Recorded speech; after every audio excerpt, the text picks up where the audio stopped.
Bismillahirrahmanirrahim. Assalamualaikum warahmatullahi wabarakatuh. Waalaikumsalam warahmatullahi wabarakatuh. Alhamdulillah. Mana pada malam hari ini pada semua dapat hadir, yaitu dalam rangka kegiatan biasa rutin, yaitu membaca Al-Quran. Kedua kali setelah beriring salam terucap kita hadiahkan kepada Rasulullah Salam Nabi Muhammad Sallallahu Alaihi Wasallam. Sama-sama melafazkan Allahumma sholli ala Sayyidina Muhammad wa ala ali Sayyidina Muhammad. Anak-anak kami yang kami banggakan, pada malam hari ini kita telah belajar yaitu tentang surah Al-Fatihah, bacaan, makna, dan kita juga akan menjelaskan tentang kota diturunkannya. Jadi surah Al-Fatihah ini kenapa kita tadi disuruh menghafal, disuruh membaca maknanya, dan kita supaya memahaminya. Karena surah Al-Fatihah ini wajib dibaca setiap rakaat sholat. Siapa yang sholat 5 waktu? Jangan bohong ya. Kalau sholat 5 waktu berarti berapa rakaat? 17. Berarti kalau sholat wajib kita laksanakan 17 kali kita membaca Al-Fatihah. Kalau Al-Fatihah tidak dibaca maka sholat dianggap tidak sah. Jadi penting, makanya kita harus membaca surah Al-Fatihah itu dengan benar supaya artinya juga benar. Tidak ada yang salah. Tadi ada yang membacanya huruf hamzah dibilangnya ain. Jadi salah jadinya. Nanti artinya juga akan berubah. Ada itu di surah Al-Fatihah. Iya karena wudu wa iya karena sa'in. Itu tadi apa artinya? Hanya kepada Allah kami menyembah dan hanya kepada Allah kami mohon pertolongan. Kalau kita salah membaca ayat tersebut, kita misalnya tasdidnya kita tinggalkan, kita baca hanya iya. Berarti nanti kita bisa artinya menjadi menyembah matahari. Nah, begitulah pentingnya dibenarkan surah Al-Fatihah itu.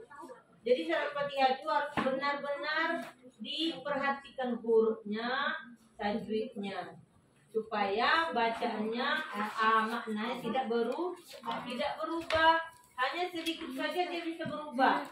Surah Al-Fatihah itu penting kita hafal, kita ketahui maknanya. Karena bacaan Al-Fatihah itu harus dibaca di dalam setiap rakaat sholat.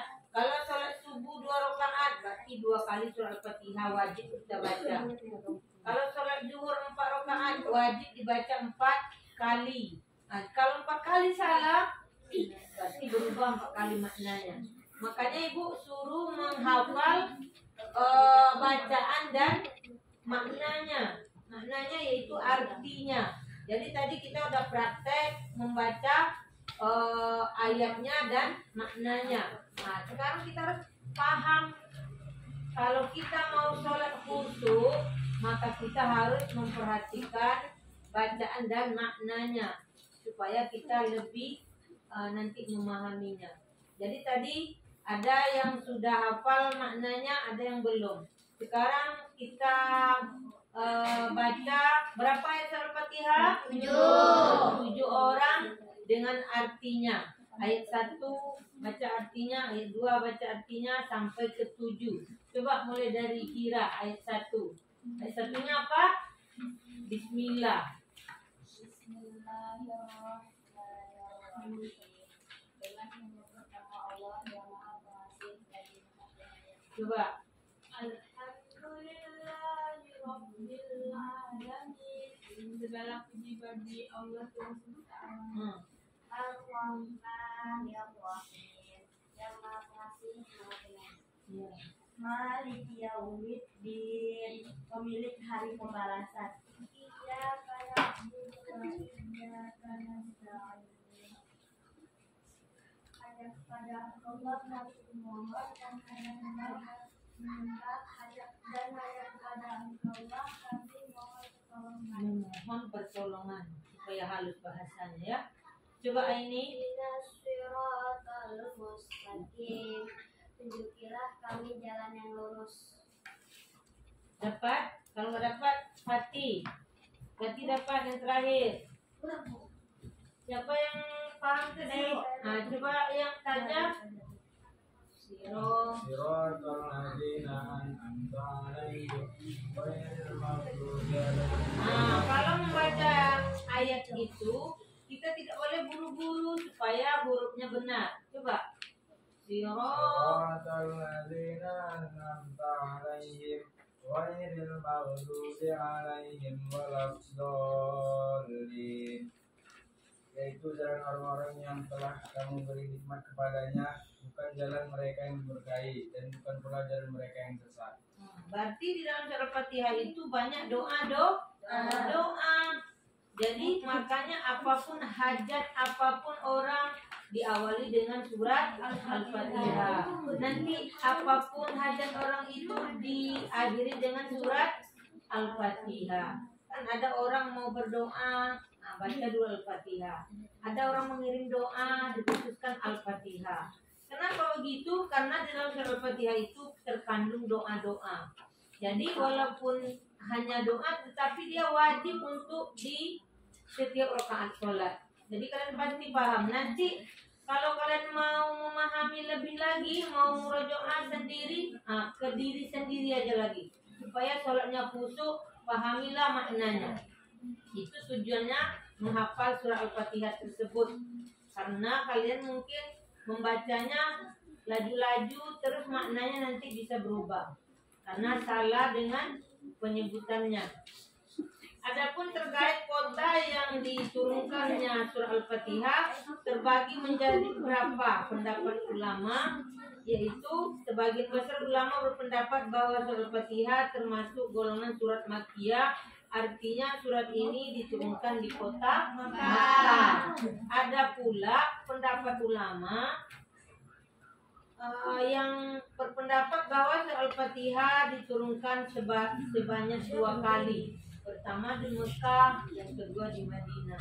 Jadi bisa dia setengahnya di Mekah, setengahnya di Madinah. Itu kan pendapat para ulama sebagai mubalaghah dalam memuliakannya. Surah Al-Fatihah diturunkan setengahnya di Mekah dan setengahnya lagi di Madinah. Itu pendapat para ulama. Jadi yang penting kita membaca surah Al-Fatihah itu harus benar sesuai dengan kalimat yang tertulis dan supaya benar pula artinya. Karena salah sedikit saja bisa berubah artinya. Sedangkan kita sholat itu harus diterima. Tidak boleh tidak sah sholatnya. Karena kita udah berusaha membayar hutang. Karena sholat itu baru membayar hutang ya. Jadi siapa yang rajin sholat, dia berarti rajin membayar hutang. Karena dulu ada perjanjian untuk kita harus melaksanakan perintah Allah, yaitu termasuk sholat 5 waktu. Kalau kita melaksanakan sholat sunnah, itu baru termasuk ibadah tambahan. Jadi kalau kalian mau menambah ibadah, yang berusahalah kalian sholat sunnah. Sholat sunnah itu juga wajib membaca surat Al-Fatihah. Karena setiap sholat apapun, sholat wajib walaupun sholat sunnah, tetap surat Al-Fatihah itu wajib dibaca supaya sholat kita itu sah. Jadi itu penyampaian tentang surat Al-Fatihah, bacaan makna dan penjelasan di mana kotanya diturunkan. Mudah-mudahan kalian lebih paham nanti. Di dalam melaksanakan ibadah, kalian harus benar membaca kalimatnya dan juga supaya benar artinya. Jadi tergantung bacaannya kalian supaya sholat kalian diterima. Kalau sholat kalian mau diterima, berarti sholat surah Al-Fatihahnya harus disempurnakan. Kalau sholatnya tidak mau diterima, ya berarti bisa saja disalah-salahkan. Nanti artinya juga akan salah. Jadi itu aja penerangan pada malam hari ini. Mudah-mudahan bermanfaat. Kami mohon maaf kepada anak-anak kami semua. Kami akhiri wabillahi taufiq wal hidayah. Assalamualaikum warahmatullahi wabarakatuh. Waalaikumsalam.